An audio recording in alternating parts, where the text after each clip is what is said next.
Welcome to Microsoft Flight Simulator 2024. This is a fun game. If you enjoy flying, if you enjoy flight sims, this is a wonderful game. The new edition of Career Mode is very, very cool in Microsoft Flight Simulator 2024 here. There are a few bugs with it at this point. There are some things that get very frustrating as you go through Career Mode, but it is a very fun way to play through the game. Now, when you start Career Mode, you're going to go through some training. The first thing you're going to have to do is get your private pilot's license, and it'll walk you through some of the basic flight training things and teach you how to get a plane up in the air. But those trainings exist outside of career mode as well. You can go into activities, flight training, and you can see a bunch of those trainings here. Now they show as complete for me because I did them as part of the career mode, but you can also go through them, and that's what we're going to do today. We're going to start to go through some of these trainings, walk you through them, and also I'll add some insights that I have from the hours of actually playing the sim into these trainings. So let's start with the very first one, basic handling. And the very first training doesn't have anything to do with flying. It has to do with the controls of the sim itself, of Microsoft Flight Simulator itself. So let's go ahead and start that, and we'll get through this one. The plane you're going to be in to start, and for a lot of these trainings, is the Cessna 172 Skyhawk. It's a fantastic plane to learn on. It's a pretty easy plane to fly. The controls are quite simple. You'll spend quite a bit of time if you do career mode in this little Skyhawk, so it's a good plane to get to know. Let's go ahead and start the training. All right, here we go. Welcome to Sedona. I'm Captain Jess Molina, and I'll be your instructor. For this lesson, we're going to start on the ground and focus on some basic concepts. Fundamentals every pilot needs to know before hitting the skies. This is your plane, a classic, the Cessna 172. Take a look around it. In the simulator, anytime you want, you can easily switch to cursor mode. The cursor is handy for interacting with menus and cockpit controls or instruments. As you can see, activating the cursor also displays the toolbar at the top of the screen. The toolbar is a quick access menu that allows you to control various aspects of the simulation. Try to find and open the controls panel. The controls panel is a useful reminder of the button layout for the devices you're currently using. Now try to find and open the camera panel in the toolbar. The camera panel allows you to access the various views and camera modes of the simulation. Go ahead and close all the panels for now. Right now, we are in the external view mode. Let's switch to cockpit view next. So before I switch to cockpit view, I want to kind of show off this external view. I do see people fly in external view, some. It's probably not the most common, but it does happen, and it provides a very scenic view. Obviously, you don't have the cockpit taking up all of the screen. You have a lot of the scenery taking up most of the screen. So it is a pretty cool way to fly.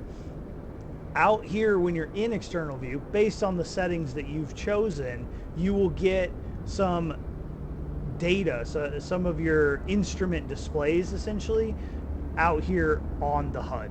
So at the very top left corner, we have kind of a map as well as a compass. The top of the compass, it shows us where our plane is pointed, and that's currently at 305 degrees, but you can see the different compass headings all the way around. So that's a very useful one. We've got our airspeed indicator here, bottom left, super important. Next to that, we would have our engine displays. This will show us the status of our engines basically. Currently with the Cessna 172, we only have a single engine and it's an RPM display, but based on the plane and number of engines and things like that, this could look a little bit different. Fuel gauge and angle of attack indicator. Over on the right hand side, we have our flaps indicator. We'll want to use flaps for takeoff and landing most of the time, so it's good to know where those are at.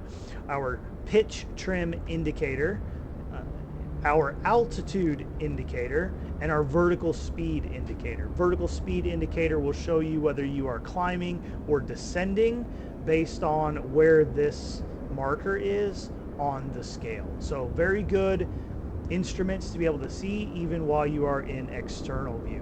When we flip to the cockpit view, those will go away because most of those are going to show up on actual instruments in the cockpit. So let's go ahead and get inside the cockpit. In front of you is the yoke, the primary means of controlling the aircraft. In the simulation, you will be controlling the aircraft with your peripherals of choice. So let's hide the yoke for now. And pretty much any way you interact with anything inside the cockpit is to click on it. Sometimes you have to click and hold to do something, especially if it's like a dial that you're trying to turn. But for a lot of the buttons, you just have to click it. So mouse over the yoke, get that little yoke visibility indicator, click. All right, as we've seen, when you want to look around you, it's easy to rotate the camera. But you can also move it freely in the cockpit to get a better view of anything you want to see. Even through a window to look outside. Now, reset the camera to its original position. All right, that covers all the main camera functions available in the simulation. Try to familiarize yourself with them a bit more, then reset the camera to its original position whenever you're done. So right mouse click allows you to rotate your view around side to side, up, down. The scroll wheel on the mouse will allow you to zoom in and zoom out. Now scroll wheel on the mouse will also turn some of the dials. So if I'm moused over a dial here, it's actually going to interact with the dial. But if I'm not over one of the things that works with the mouse wheel, one of the adjustments that works with the mouse wheel, then it'll zoom in or out. And then your keyboard shortcuts, how I have it set up, your keyboard shortcuts allow you to then translate around the cockpit, forwards, backwards, side to side, as well as up, down. And this is good in a lot of cockpits to try to find some of the different switches or things that you need to interact with. And we'll reset it, and that'll kick us on to the next part of the training. Great. That's it. That's the whole training. Pretty simple. The camera controls are really good to know. I spend most of my time in cockpit view, so that's what we'll see most. But thanks for joining. And in the next training, we'll actually get to do a little bit of stuff with the actual airplane itself. So join me for that.